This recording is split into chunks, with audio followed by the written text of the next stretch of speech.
हमारे सहकर्मी संजय कुमार सिंह, राज्य परियोजना निदेशक बिहार शिक्षा परियोजना, निदेशक माध्यमिक शिक्षा डॉक्टर गिरिवर, निदेशक प्राथमिक शिक्षा डॉक्टर रंजीत, हमारे शिक्षा विभाग के सभी पदाधिकारीगण, स्टेप अप से हमारे बीच में है संदीप,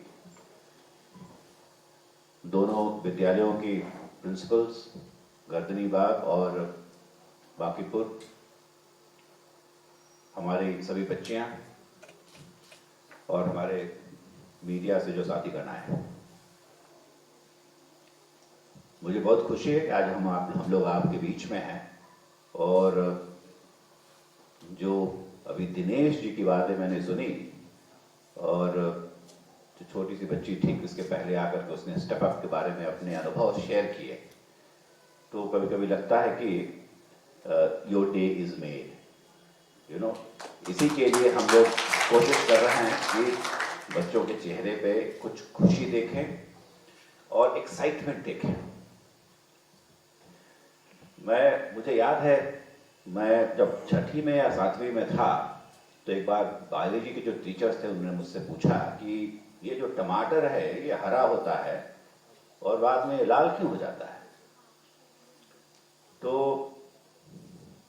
कुछ सोचा हम लोगों ने, आप लोगों को बहुतों को इसका जवाब आता भी होगा। तो कोई भी लिविंग स्पीशीज हो और जिस तरीके से लाइफ इवॉल्व किया है, तो लिविंग स्पीशीज का जो बायोलॉजिकल मकसद है वो है टू रिप्रोड्यूस, अपनी स्पीशीज को और बढ़ाना और कैसे एवोल्यूशन से और बेहतर हो जाना। और टमाटर के अंदर बीज होते हैं, तो जब तक बीज पकेगा नहीं और उसके पहले ही उसको प्लग कर लिया जाए तो बेकार हो गया। तो बायोलॉजिकल कैमोफ्लेज इसको कहते हैं। हरा पत्ता होता है, हरी डंडियां होती हैं, तो उसके साथ हरा टमाटर छुप जाता है क्योंकि वो रेडी नहीं है। और जब वो रेडी हो जाता है, उसके सीड्स रिप्रोड्यूस करने के लायक हो जाते हैं, तो वो अपना रंग बदल करके चिड़ियों को, इंसान को, जो भी उसको खाना चाहता है उसको अपनी ओर अट्रैक्ट करता है। तो आप उसको आएंगे, चिड़िया आकर के उसको खाएगी, या हम लोग जाकर के जो ग्रो कर रहे हैं टमाटर को हम लोग खाएंगे। और उसके बीज को आपने देखा होगा, बहुत ही सख्त बीज होता है, तो आप swallow भी कर जाएंगे, लेकिन वो आपके एलिमेंट्री कैनाल से वो बाहर निकल जाएगा, वो भी स्प्रेड करेगा, तभी भी वो बीज रिप्रोड्यूस करता है। तो दिस इज एक अंडरस्टैंडिंग है कि रंग क्यों बदल रहा है। लेकिन इस अंडरस्टैंडिंग का फायदा क्या हुआ कि एक टमाटर से लेकर के इसको आप हर चीज पे अप्लाई कर सकते हैं कि मैंगो का रंग क्यों बदल जाता है। आप नेचर में देखें कितनी चीजों का रंग बदल जाता है। लेकिन लर्निंग से ये फायदा होता है कि यहाँ जो सीखा उससे आप दूसरी चीज भी समझ जाते हैं। और this is the Joy of learning. जब मेरी बात समझ में आई तो आई वॉज वेरी एक्साइटेड कि कितना आनंद है कि आप कुछ ऐसी चीजों को समझ पा रहे हैं। I think this is the Joy of learning. आप आते हैं स्कूल में, आपके शिक्षक आपके साथ बातें करते हैं, आपको कुछ नई चीज दिखाते हैं, दुनिया को एक समझने का एक नया नजरिया मिलता है आपके सामने। This is so exciting. और ये अपने आप आदमी सोचता है, अपनी सोच डेवलप करती है। संदीप, आप ढेर सारी बातें कर रहे थे, मुझे अच्छा लग रहा था। मैं जब पहले मैं दिल्ली में ग्रेजुएशन के जब आया तो एक लेक्चर हो रहा था हमारे कॉलेज में, उसमें प्रोफेसर यशपाल उस समय हुआ करते थे, बड़े बड़े साइंटिस्ट थे, स्पेस साइंटिस्ट थे, तो वो आए हुए थे। और तो वो अपना एक वाकया हम लोग के साथ शेयर कर रहे थे कि वो अहमदाबाद में कोई एक डॉक्यूमेंट था जिसकी आवश्यकता प्राइम मिनिस्टर्स ऑफिस में थी। उस समय मिसेस गांधी प्राइम मिनिस्टर हुआ करती थी। तो कहे कि कैसे उसको लाया जाए। तो उन लोगों ने उस पेज को डिजिटाइज करके, और आपको याद होगा इंडिया ने अपना पहला सैटेलाइट 1975 में आर्यभट्ट भेजा था। तो उस समय इंडिया में सैटेलाइट थे हमारे पास 83 में। तो एक पेज को डिजिटाइज करके उन लोगों ने अहमदाबाद से, स्पेस एप्लीकेशन सेंटर है वहां पे, उसको अपलोड करके दिल्ली में उसको डाउनलोड कर लिया। This was 1983। और सुनकर के हम लोग बड़े अचंभित हुए। तो इनफैक्ट एक दो दिन हम लोग सोचते रहे कि my God, this is technology, आज कॉमन हो गया है। 98, 99 में जब था, तब तो नोकिया कंपनी का ज्यादा लोग फोन नहीं इस्तेमाल करते हैं, तो मैं एक नोकिया का एक ऐड देखा करता था, और वो ऐड दिखाते थे कि कोई आदमी पहाड़ पर घूम रहा है और उसने एक तस्वीर ली और उस तस्वीर को उसने किसी और को भेज दिया। And I thought that oh my God, this is so fantastic. तो ऐसा भी हो सकता है क्या? दिस इज 98, ज्यादा दिन नहीं बीते हैं, 22 साल हुआ है, 22-23 साल, but it is so common now. तस्वीर खींच करके हम लोग क्या क्या साथ उसके साथ करते रहते हैं, लेकिन द ब्यूटी इज कि किसी ने तो इसको बनाया ना, किसी ने इसके बारे में सोचा, और आप सब लोगों में ये सामर्थ्य है कि आप लोग इसके बारे में सोचे, टेक्नोलॉजी का मूल क्या है उसको समझें। और महज टेक्नोलॉजी की बात नहीं है, इतिहास में भी वैसी सोच। शिक्षा का मूल दर्शन क्या है? शिक्षा का मूल दर्शन है कि मैं आपको मौलिक सोच दूं, आप अपने लिए सोचें। यदि आपके पिता के कहते हैं कि तुम्हारी मैं शादी कर देता हूं, तो क्या मैं सोचता हूं कि मुझे अभी शादी नहीं करनी चाहिए, मुझे भी पढ़ना है, या भी मेरी उम्र बहुत कम है? ये कोई क्रांतिकारी चीज नहीं है, लेकिन अपने लिए सोचना, अपने लिए मौलिक सोच रखना, और ये हम आए और शिक्षा के माध्यम से ये विकसित कर दे, तो I think we have succeeded in our job, and this is the job of the teacher.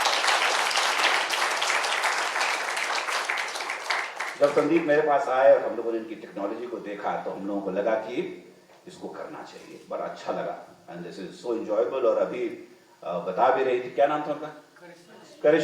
करिश्मा ने अभी इसके बारे में बताया अभी आपको, तो अच्छा लगा सुनकर के कि Karishma is so excited about it. आप सब लोग इसके बारे में इतना कुछ सोच रहे हैं, तो हम लोगों ने उसको कहा कि इसको अभी एक्सपेरिमेंट के तौर पर 2 स्कूलों में करते हैं। Let us pick up girls schools, Gardani Bagh को लेते हैं, बाकीपुर को लेते हैं, और यहाँ से जो हमारे अनुभव होंगे, तो अभी हम कोशिश कर रहे हैं कि हम राज्य में करीब ऐसे 50 स्कूलों को चिन्हित करें, जो हर जिले में कम से कम एक जरूर हो, और उसको एक मॉडल स्कूल के रूप में हम लोग विकसित करते हैं, ताकि आप लोग अब लगे नहीं, अच्छा होना चाहिए। आज प्रिंसिपल साहिबा है, मैं थोड़ा सा बोल भी रहा था उनको, आज मुझे बड़ी खुशी होती है कि मैं आता तो कैंपस साफ सुथरा देखता, धूल नहीं नजर आना चाहिए, पत्ते नहीं गिरते रहते हैं, साफ होना चाहिए। हम लोग अपने घर को कितना साफ रखते हैं, लेकिन सार्वजनिक जिंदगी में जहां पर आ जाते हैं, तो कहीं हम लोग की चिंताएं दूर हो जाती हैं। क्यों होता है ऐसा? इसलिए होता है कि घर मेरा अपना है, सेंस ऑफ ओनरशिप है, और स्कूल तो बस 8 घंटे के लिए आते हैं, नौकरी कर रहे हैं या मैं पढ़ाई कर रहा हूं। लेकिन कभी आपने कभी सोचा है दिन में कितने घंटे होते हैं? 24 में तो 8 घंटे सोए रह गए, बचा 16 में से 8 घंटे काम कर रहे हैं, स्कूल में है, ऑफिस में है। तो जगी हुई जिंदगी का 16 घंटे में से यदि 8 घंटा स्कूल में या ऑफिस में है, तो जगी हुई जिंदगी का 50% कहीं और है, और उस जगह पर हम लोग ध्यान नहीं देते हैं। मैं तो 10 घंटे रहता हूं रोज ऑफिस में, घर जाकर के सो जाता हूं, तो मेरा ऑफिस यदि साफ सुथरा न रहे, और उससे मेरी चरित्र का भी तो पता चलता है। मैं आपके घर आऊंगा, हम लोग ड्राइंग रूम कितना बढ़िया रखते हैं, लेकिन बाथरूम बदबू देता है। क्यों? किचन जहां महिलाएं काम करती हैं, आप लोग पता नहीं, मैं भोजपुरी मेरा मदर टंग है, इसलिए तो मैं जब बच्चा था तो कभी कभी अपने गांव जाता था, तो मुझे बड़ा अजीब लगता था कि ये किचन को चूहानी घर क्यों बोलता है? सुना आप लोगों ने? तो एक चूहा रहता है वहां पे, इसलिए उसका नाम चूहानी घर रख दिया। अरे दिस इज टू मच। अबे पुरुष तो जाकर के किचन में नहीं रहता है। यदि उसको रहना होता तो वो किचन को बढ़िया साफ सुथरा बना देता, उसमें खिड़की डाल देता, एग्जॉस्ट लगा देता, टाइल्स लगा देता, लेकिन महिलाएं जाती हैं तो धुआं से भरा भी हुआ है तो कोई फर्क नहीं पड़ता है, उसकी सांसें खराब हो रही है। ये सोच बदलना है, और ये सोच बदलने के लिए ये सब कुछ सीखने की जरूरत है। तो मुझे आज आप लोगों के बीच में आकर के बड़ी खुशी हुई है। और Sandeep, I would want to congratulate you, बहुत अच्छा बना है आपने। If it is bringing excitement, इतने चेहरों पर खुशियां ला रहे हैं आप। और हम लोग कोशिश करेंगे कि इस तरह के जो तरीके हैं, जो नायाब तरीके इजाद किए गए हैं, उसको हम लोग अपने स्कूलों में लाएं और आप लोगों के बीच में ले जाएं। लेकिन फिर मैं कहना चाहूँगा कि ये सब माध्यम है, ये टीचर्स को सप्लांट नहीं कर सकता है। और मेरे अपने मास्टर, अपने सारे गुरुओं से, या जो मास्टर जी या जो आप कहते हैं सर है, उनको भी मैं कहना चाहूँगा कि कहीं ना कहीं ये एक्साइटमेंट बच्चों में आप लाएं। खुद एक्साइटेड होंगे तो दूसरों को भी एक्साइट करेंगे। पटना शहर में आप घूमें तो एक समय था जब दो तरह के ही विज्ञापन नजर आते थे इस शहर में। अब तो एक ही तरह का विज्ञापन नजर आता है, मोबाइल कंपनियों का और कोचिंग सेंटर्स का। अब तो मोबाइल कंपनियों के भी एड्स खत्म हो गए हैं, सिर्फ जहां देखिए coaching centres. This is my failure. मैं मानता हूं कि कहीं ना कहीं हम लोग फेल कर रहे हैं कि बच्चों को हर चीज के लिए कोचिंग में जाने की जरूरत पड़ रही है। और जो हमारे जो शिक्षकगण हैं, कृपया आप लोग इस पर सोचें। हो सकता है सिस्टम परफेक्ट नहीं है, मैं भी बहुत बढ़िया प्रबंधन नहीं कर रहा हूं शिक्षा विभाग की ओर से, लेकिन कहीं ना कहीं हम सबको मिल करके करने की आवश्यकता है, ताकि शिक्षा का जो मूल मंत्र है, मौलिक सोच, ये आप लाएं। और मैं जाते जाते लड़कियों से ये भी कहना चाहूंगा, to all the girls here,